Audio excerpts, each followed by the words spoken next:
family has a child with an illness, you never know where that journey's going to take you.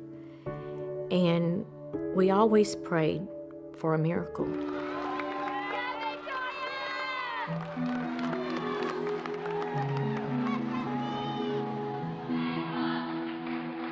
She was the flyer.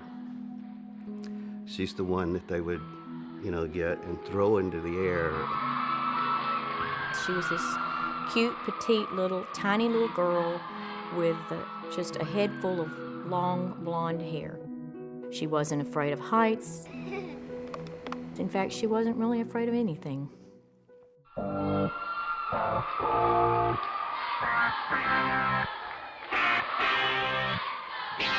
I've got a story just like anyone else. A wise man said, this too shall pass. Oh yeah. I can walk along. I'm gonna go all the way this time. Flying, never coming down. Gonna reach the stars. I'm going high. We had noticed she had just gotten weak. I said, what's the matter with you? I said, you're a tumbler. You can tumble and do backflips, without knowing. And it progressed from that to she fainted a couple of times. And we thought it was, she's got a virus or whatever. So I took her into the doctor the next day, and they immediately sent us to Texas Children's Hospital. She was just, from the moment I met her, she was about 11 years old, she just had a sort of magical presence about her, and nothing would keep that girl down. Victoria was diagnosed at the age of 11 and a half with acute lymphoblastic leukemia. The cure rate for leukemia is the 80%. When Victoria was told that she had cancer, that's the only time we saw her cry. And Dr. Dreyer walked in and told her that 80%, 85% rate cure. So Victoria accepted that. She said she wasn't worried anymore. In today's world, we cure, go away forever, about 80% of children. In 1965, we cured 5% of children. So the improvement is unbelievable. And Victoria actually had a particular subtype of ALL that the cure rate should have even been better than that. Victoria's treatment was to take 2.5 years. And at the end of 2.5 years of chemo, Victoria was to be finished with her treatment.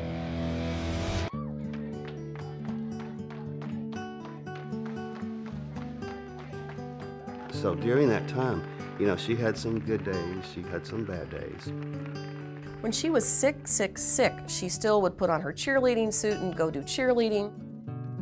I have lots of pictures and important memories in my office, and one of the ones that I get to see every day is my beautiful picture of Victoria as an angel at our Camp Periwinkle. I'm the camp doctor. I've been the camp doctor for 20 plus years, and I took a little girl who was suffering from cystic fibrosis and cancer, and she was in Tori's cabin. But Victoria would come around 11:30 in the morning, 12, get this little girl all ready for the day's activities for the afternoon. And she got this little girl ready to go to the dance. I will never forget that little girl at that dance. What a wonderful support Tori was, because without Tori, this little girl would never have had the camp experience that she did. She feels great. How does my heart sound? It's a little off. It kind of sounds like a bunny. I like bunnies. Oh, you like bunnies? I love them. Okay, you're good. Okay, thank you. Now I'm going to hand this over to Dr. Frickback and see what she has to say. Well, what's your name again? My name is, Bunny McBunkbunk. Well, Bunny McBunkbunk, today our breaking story is about a little dog named Arfie. Let's ask Arfie. In 2005, Texas Children held their first radiothon with the Children's Miracle Network Hospital, and that's where we met Doc. We were doing a radiothon at a radio station in Houston, Texas, and she was the kind of kid that you could hear her coming long before she got to your soundproof studio. She was very full of energy. She was just 10 or 11 years old and was already considered a long-term survivor of leukemia. Here she is, lying up in bed, tubes connected to her. She didn't go and cry about it or bemoan her situation. She went around to try to visit these other kids to make them feel better. And I think that's the legacy of her. At the end of 2.5 years, when Victoria's treatment was over, they performed another spinal tap and a bone marrow test. The Dr. Dreyer called us. I remember it was a Thursday, and she said, "I cannot believe this, but Victoria has relapsed." Because of the seriousness of her relapse, they told Victoria that her next option was to receive a bone marrow transplant. Our community really rallied behind our family and our church. You know, we even had signs, "Pray for Victoria." So it wasn't just our family, it affected everybody. And she made it through, and 9 months later, she relapsed again. Joellen called me, and she had just the worst news ever, and that is that Victoria's cancer had returned. So this was 3 times she was told that she had cancer. And so we began another journey to receive a second bone marrow transplant. Victoria at that time decided she was going to fight and entered the hospital for what would turn out to be an extremely long stay, many, many, many months. And so as a result of this extended stay, I saw that there wasn't as much for her to do as you can stay placated with as a young person. And he asked her at that time, he said, "Victoria, do you like to play video games?" She said, "I love to play video games." So I put the word out to a website that I worked with called Sarcastic Gamer, and the online community responded in droves. What I expected to be a couple of games that might come from here and there instead turned out to be things coming from all over the world. And we started receiving boxes of games. We had games that came in from Asia and Europe, and He was receiving games from all over Texas, all over the United States. so much so that it became sort of overwhelming. Tori had to end up giving it away to other kids who were also stuck in the hospital. She was the one to go around to be that extra person for all these other children.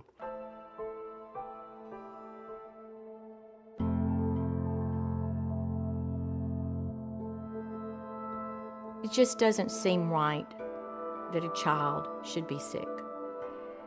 It's not right that a child stay in a hospital and that they're confined to the hospital and their 4 walls and they're not experiencing the other things that children are doing.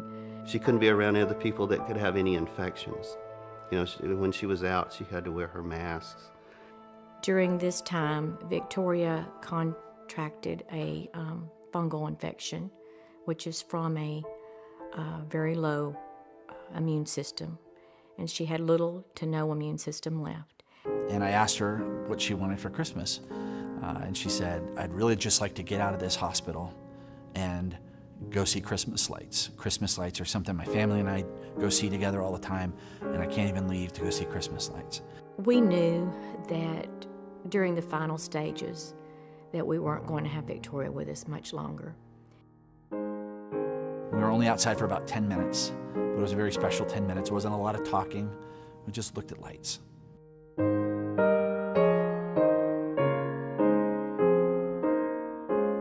And after about 10 minutes, we rolled back upstairs to her room, and we had our picture made in front of a little Christmas tree. And I said goodbye. And that picture is one of my most prized possessions because it was taken just moments before I saw my friend for the last time. And Victoria passed away before I could get back to see her. The miracle that we received was that we had her for the time that we had her.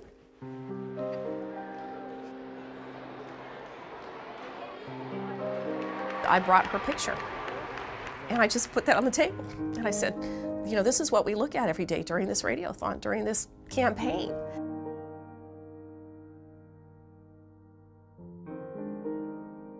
Victoria passed away on January 21st, 2008, after a 4-year battle with leukemia, failed bone marrow transplants, and fungal infections.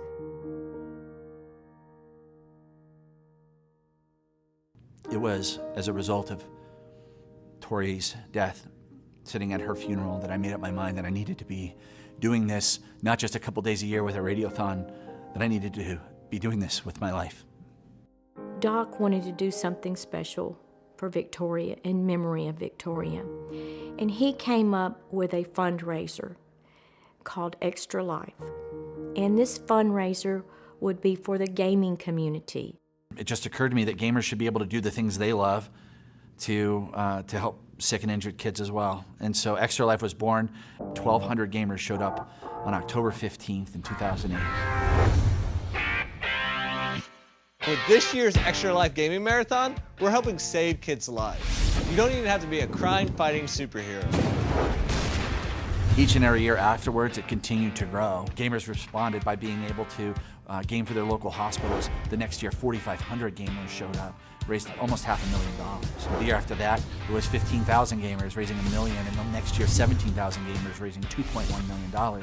Video games are like the #1 form of entertainment on planet Earth, have been now for quite a while. Anyone could be involved in Extra Life. Gamers aren't that pale kid in mom and dad's basement. They're mom and dads, they're aunts and uncles. A young child to an older adult to a grandparent. You can take all that fun of playing games for 24 hours and reach out to your friends and bring them to your environment. Or if you want to play a board game, a card game. The funds that Extra Lifers raise can go to a variety of purposes in the local area at the local hospital. So maybe your extra $20 or your extra $50 goes to curing 87% of children with leukemia. They might buy an isolette for a baby that is born the size of a cell phone and has to fight for its life. I can guarantee you that that money goes directly back to these children to keep this from happening again to someone else's child.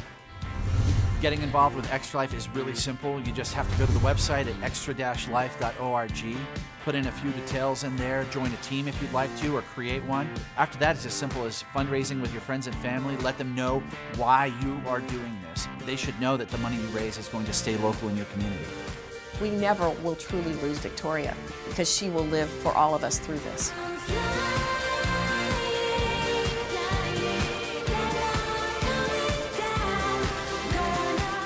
It started with a little girl in Orange, Texas.